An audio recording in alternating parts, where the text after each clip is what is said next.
2011 ஆரணியில் என்னை அழைத்திருந்தார்கள். தைப்பூசம் போனேன்.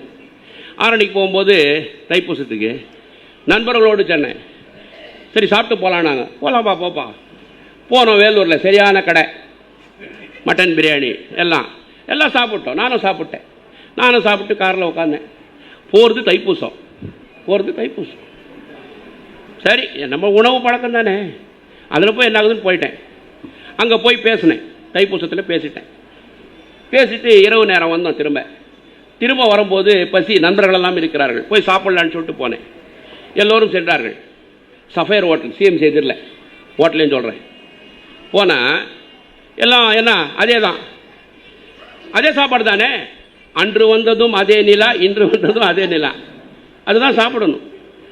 எல்லாம் சொல்லிட்டாங்க. நானும் சொல்லிட்டேன். பிரியாணி எடுத்து கொண்டு வந்து வைத்தார்கள். சகோதர சகோதரிகளே, கிறிஸ்துவர்கள் சாட்சி சொல்லுவதைப் போல நான் சொல்லுகிறேன். பார்த்தேன், குமட்டல் வருது. என்ன பண்ணுறது தெரியல. எடுக்கிறேன் போது குமட்டல் வருது, முடியல, வாந்தி வர மாதிரி இருக்கு. என்ன பண்ணுறதுன்னு தெரியல. நீங்கள் சாப்பிடுங்க பாட்டு வந்துட்டேன். இல்லை ஏதாவது சாப்பிடுப்பா. போய் நான் சாப்பிட்றேன்பா. வாழைப்பழத்தை சாப்பிட்டு சோடா சாப்பிட்டு போயிடுச்சு, உள்ள முடிஞ்சிச்சு.